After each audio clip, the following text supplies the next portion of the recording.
Welcome everybody to our second video, back to back. First we talked about Scream 1, now we're talking about Scream 2. But before we talk about Scream 2, Colston, stand on up. These are part of our new shirts that came in from Gutter Gobs. This is Freddy's Dead, the final nightmare. Now I know you're looking at it right now, guys, and you're like, wait a minute, why is Freddy flipping me off? He's actually not flipping off. He's just cutting his fingers off. He's actually cutting his finger off. Because you can tell, like, it's cut. Yeah, there's a scene in the movie, he goes, first they tried burying me, then they probably putting something water on me now, but I just keep coming back, remember. And that's, dude, I love this shirt. Gutter Gobs, same code, he is doing an amazing job. Can I like see this? Yeah, Yeah, it's the world. Just an amazing dude. I love Gutter Gobs. Honestly, Gutter Gobs and Freight Rags are my two favorite places. But Gutter and Gobs, Terror Threads.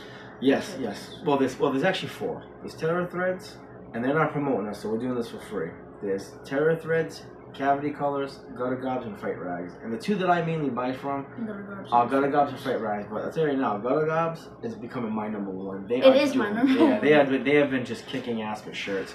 But Cavity Colors is, so how I would rate it is Gutter Gobs, then Freight Rags, and Cavity Colors, because they're doing great too. They have the new I Know You Did Last Summer shirts that I got. Yeah. Those look great. And then Terror Threads. Terror Threads is good. They kind of like late to the party. We got Hatchet, which it looks really cool. Yeah, we got some really cool shirts coming in. Like whatever it's called, like a face off. It's like taking our face off. Sand in our face. You sandblasting our face. Yeah, sandblasting. So today we're coming on here to talk about Scream 2. Scream 2, the sequel to Scream 1.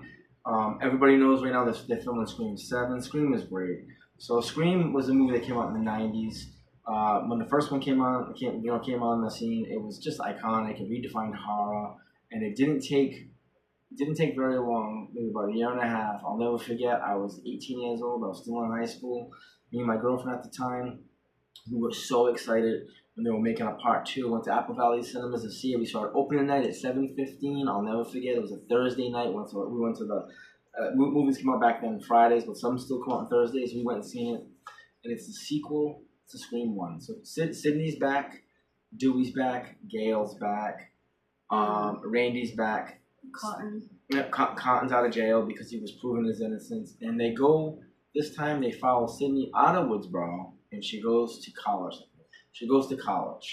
And 2 years. This is 2 years after the first movie. It's supposed to be, and basically what it is Sydney and Emma trying to go on her life, and out of nowhere the killings start happening again. In the first movie, they were talking about Sydney was talking about if they were going to make a Scream movie about their lives, and that's what Gail did. Gail wrote a book called The Woodsboro Murders, and obviously it's in the movie. They made a movie about the movie. It's just like, it's actually really cool if you think about it. And what was the name of the movie? Do you remember? Stab. So which is based on what Scream is. Yeah, basically, yeah. And this is actually the funny thing. I have a Fire Stick. Usually, when they were on the TV and it was just showing like a scene where someone playing as Billy and someone playing as Sydney. That movie it's actually printed out. It's on my Fire TV. Yeah. I said Stab and like it pops up. Yeah, like it literally popped up. Yeah. Like, it's a movie within a movie, and it's great the way they do it. It's just a movie within a movie telling the story of that movie. It's a movie inside of a movie. Yeah, which is really cool. So like I said, all of a sudden, 2 to 3 years later, this couple goes to the movies. They're showing Stab 1, and they get killed there. And they get killed inside the movieplex, and it makes nationwide news. It's on TV, and all of a sudden, Sydney, she gets a crank call, and she thinks it's the killer, and it's not. It's Corey Gillis at 555, and whatever. Because they have caller ID. I remember what the number was. What's the number? It was 5563478. He doesn't know the number. It's 505. 555 is the area code. Yeah, I don't know if you know the whole number. Good try though. No, Alec, I swear. All right, what is it? Because I know exactly how many digits are in the number. So tell me. I know. So go ahead. There's 3 in the first, so 555. Yep. 634. That's 7. It doesn't matter. If you knew it, you would have said it right back in your head. It's a good try though. But anyways, she gets a crank call from supposed to be Ghostface. It's not. It's Corey Gillis crank calling her, and she tells him it could be a federal crime getting crank calls from that. So anyway, she's talking to her roommate, and another girl comes in and says, "Hey, listen, have you seen the news?" And they're watching the news, and she sees for the first time that two kids, they get stabbed in the moviePlex. And Randy, she goes and sees Randy, and Randy's like, "Hey, listen, a lot of things happen at the movie theaters. You know, people get robbed, they get killed, they get beat up. This might not have to do with us." Well, guess what? It does have to do with that. Basically, someone's trying to reenact what happened in Woodsboro. They're killing these people that had the same names as the first victims in Scream 1. C.C. Cooper, Phil Stevens, Stephen Noah. The person that played C.C. Cooper is in I Know What You Did Last Summer. Yeah, Tara. I can't think of her friggin' name. I can't think of her name. But if you see I Know What You Did Last Summer, Joshua Jackson in this movie, he's from Urban Legend. This movie, you can tell that this is a 90s movie. And it has all the actors that were in the 90s, I Know You Did Last Summer, Urban Legends, other horror movies. And I think the reason it's like that is because Kevin Williamson wrote those movies. And obviously, he did the Scream movies. And that's why they're in it. So anyways, it's pretty much these victims are dying with the same names. Someone's copying it. And from the first Scream movie, and so one thing happens after another. They're trying to get Cotton's out of jail now, and and Cotton's kind of like a red herring because the whole time he just wants his 15 minutes of fame. He wants Sidney to give him an interview with Diane Sawyer. He just wants to make money off of he's like, "Hey Sidney, you put me in jail for a year. I just I can't get my life back, but I want to at least put some money in my pocket." And she's kind of like on the bubble, not really. That back and forth between them two kind of plays a not a big role, but a minor role. Because towards the end of the movie, Sidney's getting chased by the killer, and finally the sheriff of the town's like, "Listen, we're gonna get you out of it. We're gonna get you out of this campus. Let's go bring you somewhere."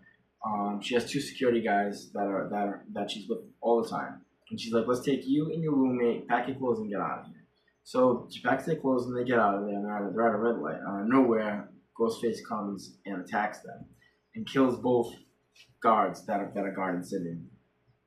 And they're in the car, and Ghostface is driving the car. And he hits like a wall, and they're trapped. Sidney and her roommate are trapped in a car. And the only way to get out is through the bar that they pulled because they're in the back seat. Because remember, this is a cop car. You're pretty much trapped in the car. You have to climb over the seat, through the window, over Ghostface because he's knocked out from the accident, and they both do that. Very suspense scene, very, very, very, very suspenseful scene.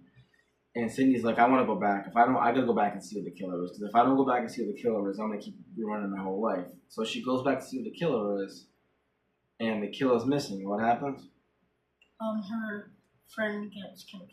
Her roommate. The killer hops out from behind some wood and starts stabbing her and kills her. And Sidney just takes off running. And where she runs is, so Sidney in college, she's a drama student. She's doing this play, and she hears the sound effects of the auditorium that they have the play at. So she runs there, but what she doesn't realize is the killer is the one that put on the sound effects. So all of a sudden she gets there, and she has a boyfriend in the movie played by Jerry O'Connell. He drops out of the ceiling. He's all tied up. And she's like, he's like, "Let me go, Sid, let me go." And he's like, she's like kind of like looking at him. His name is Derek. She's kind of looking at him. And out of nowhere, Ghostface comes. And Ghostface is talking with that Ghostface voice played by Roger Jackson. That's a real voice, by the way. It's Roger Jackson's voice. And so it's really not done with a scramble. It's actually a real voice. And as he's talking, out of nowhere, you hear his real voice. And who's the killer, Colston? What's his name again? Oh, Mickey. Mickey, the other film student that's in Randy's class. But there was. So all of a sudden, he starts messing with Sidney's head. "Hey, Sidney," he's looking at Derek and saying, "Derek, we got her, we did this." And she's contemplating, she's looking at Derek, her boyfriend, and she's having a little bit of deja vu because remember in part one, it was her boyfriend that was one of the killers, Billy. So she doesn't know what to do. So eventually Derek's like, "I'll kill you, I'll fucking kill you, you're doing this to me, I'll kill you." And Mickey shoots him in the chest. And Sidney puts her hand on him and tries to stop the bleeding. And he's like, "I told you, Sidney, I would never hurt you." But Derek dies. And out of nowhere, the thing that Derek is tied on goes up in the air. and the other killer comes through the door. But first, who walks through the door? Billy Loomis. No, not that person. Gail walks through the door, remember? Oh, right. And everyone's like, Gail? But no, it's the other person. Which is pretty much Billy Loomis's mother. Debbie Salt was a fake news reporter. It's Billy's mom. So Billy's mother is the killer. And Mickey. But what they do in this movie that is so cool is Debbie Salt, who's playing the fake reporter, she's never seen in the same screen. She shares no screen time with Sydney because Sydney does know who she is. As soon as she walks through, she recognizes her and she goes, Mrs. Loomis. And she goes, but you look different. She's like, yeah, this is what happens when you lose 60 pounds and get a makeover. So nobody shows. So Debbie Salt, Billy's mom, she's in other scenes with other people, but never with Sydney. They did a great job doing this movie. So there's a battle back and forth, and Debbie Salt, Billy's mom, actually kills Mickey because Mickey says that he was going to blame all the killings on the movies. And she thought that was a stupid idea, so she shoots him, kills him. There's a big battle between Billy's mother and Sydney, and basically at the end, we all know she dies. Sydney shoots her in the head, just like she shoots Billy in the head. But out of nowhere, whose body pops up? Cotton's. Oh, right, Mickey. Mickey pops up, and they turn around and they start blasting Mickey. And so, Mickey's dead. Mrs. Loomis is dead. Cotton's alive. I wonder who's next. Gail's alive. And then my favorite part at the end, Sydney shoots the Mrs. Loomis in the head. She says, just in case, and just drops the gun. Just in case, because remember, in part one, Billy kind of like jumped up again before she shot him in the head. So this is a great movie. Scream 2 is a great movie. 1 and 2 are so good, and I'm actually looking forward to seeing the next one. Now, Scream 3 gets a lot of crap. They get a lot of crap, but I love it because if you really think about it, when you watch Scream, Colson hasn't seen Scream 3 yet, so I'm so excited for him to see Scream 3. When you watch Scream 3, Scream 1 makes even more sense. And Colson's going to know what I'm talking about after he sees it. I love Scream 3. Scream 3 gets crapped on a lot, but Patrick Dempsey's in it. He's the killer from Thanksgiving. Yeah. Yep, he's in this movie. He plays Kincaid. I think I already know. Yeah. But so this is an awesome movie. So. Right, he's not. They canceled it. Patrick Dempsey. Wait, what's Patrick Dempsey? Yeah, he was Dempsey. Yeah, Dempsey. He was supposed to be in Scream 7. He's not. Yeah, he's not in it. It's another Mark. It's another Mark that's played her husband. So Colston, this is the time of the part that I ask you. 1 out of 10. What would you rate this movie? 8 again. Same as me. I like it just as much as part 1. I think it's that good. I'd say an 8.5. Hey, Colston, what's your favorite kill in this movie? Probably the first one. Like, so the guy was in the bathroom, and then he hears like humming, and he thinks it's a girl, so he like puts his ear to the wall, and then Ghostface is in the stall, and he just stabs the knife, and it just goes through his head. I like that. That is a good kill. Yeah. So basically, he hears someone talking to himself in another stall next to him, and he's like, "What the hell?" Because the guy's like, "It sounds like a girl." Yeah, it sounds like a girl, but it's just that the person's making funny voices. So he puts his ear to it, and it stabs in the temple. Awesome kill. That's a good kill. So my favorite kill in Scream 2 is it's actually the detective. When the detectives are trying to get Sydney out of town, away from the campus to bring her to a certain place, Ghostface gets in the car and he's driving it. Well, one of the detectives hops on the car and he's like, on the windshield and he's moving back and forth, and out of nowhere, Ghostface goes through all these pipes and the pipe goes through his head. It reminds me of Thanksgiving. Like, remember that thing that just went through his eye? It does. Dude, it was terrible. That was a terrible kill. But this one, what's weird about this one is you can see his head moving, and the nerves in his brain are making him move with the gun. I just think it's a gruesome kill. Yeah. It really is. Okay. Jeez. If they made a NECA figure of it, yes. Ghostface is Ghostface, so... Ghostface would, if they made one NECA toy, it would pretty much be for 1, 2, 3, 4, 5. Yeah. And then 6, they actually do have I'll talk more about that when that comes. Okay. So, talked about the rating of the movie, your favorite kill. We rated this. Alright, Colson. So, we're on to the next one, which is going to be Scream 3. And then there's a Scream 4, which is really good. Oh, yeah. 5 and 6. we'll talk about it. Hold on. You jump. You're excited. Colson's excited because tomorrow we're going to see Clown Cornfield. Clown in the Cornfield at 4:00. I'm super excited. We actually got shirts for this. I mean, there's two new things that Dad found out. Imagine one. What? The new Jason. Oh yeah, well everybody knows that now. I think everybody knows. Yeah, the new. Well, Jason has a new logo. Yeah, but there's gonna be I don't like his mask. there's gonna be a new Jason movie. So they came up. I think it's Blumhouse. They came out with the new Jason design. I don't like the mask. Yeah, it's like dope. Like not dope. It's dope. like I mean Dope. it's you know when like the red stripes are going up, it's like going down and stuff. The mask looks. It's just the mask, it's and so I'm not. ugly. We're not the first person. The mask, the design looks terrible. His clothes look okay. He's got the machete. It looks like part 3. His build, yeah. It looks like a goofy version of Part 3. I do not like the mask, but I'll watch it. yeah, we're gonna watch it. But you never know. We love Jason. Jason's our favorite horror icon of all time. Hey, you don't judge a book by its cover. No, you never no. know if it's good or not. You never know. That's a good point, man. You don't judge a book by its cover. You choose to read the pages because you never know. And we don't know. We don't know how this Jason's gonna be. The look of it right now is kind of goofy. We also seen it in a kind of a cartoonish way. Yes. We don't know what it's gonna look like in live action or in a video game. And the only thing I don't like about it, I like what he looks like. I like his pants. I like his shirt. It's all rugged. Obviously, the black shirt. Yeah. I mean, I like his look. It's just the mask. It's the. It bothers me though. Like the red stripes, instead of going up, it's like going down. Yeah. I don't like that either. I don't get that part. I don't understand why it's like that. But that's the new logo that they're using just for the next movie and video game. So I don't think it's gonna be permanent. Video game. Yeah, they're making a new video game too. Oh, so Friday. Yeah. So it's just. This is just for now. I don't think it's going to be permanent because honestly, it's not that good. It's not good enough to be permanent. It's okay for the next thing because we haven't had anything from Jason in a long time, ever since the lawsuit happened with Victor Miller and Sean Cunningham. But this is something that I think is just for now.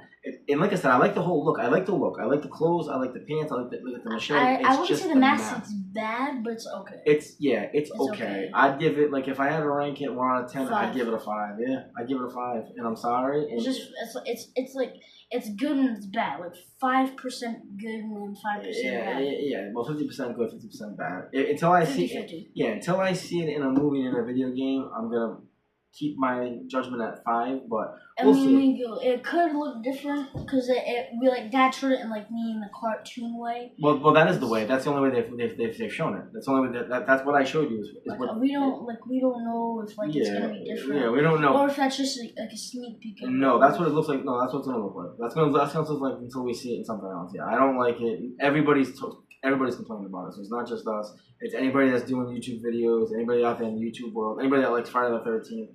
I love Jason. Colson loves Jason. Friday the 13th is our favorite horror icon.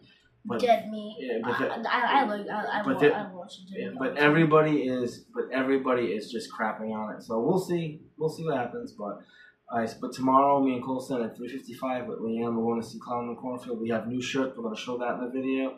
And we are so excited to see this movie. And I saw a lot of reviews. Yes, all the reviews are good. I've seen no bad reviews, and I heard the kill scenes are all gory, which I love. And I can't wait. And this is actually supposed to kick off a trilogy. Because Clown in the Cornfield is actually a book that was written. Yeah. So there's actually supposed to be, I think, 3 movies. So hopefully these do good so they can make the other 2 movies. Oh. Yes. Oh, it's supposed to be a trilogy. And these are the creators of Tucker and...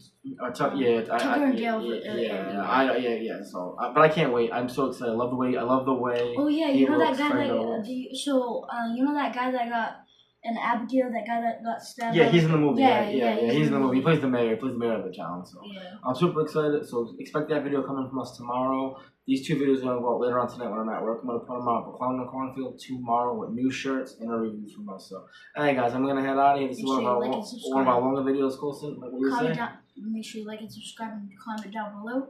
Yep, and someone made a suggestion. Motel Hell. We will be seeing that movie. We will be seeing that movie. Right now we're just doing the screen, but we will be seeing Motel Hell. So, hey man, God first and family. And until next time. Peace. Take care. God bless, man. And deuces.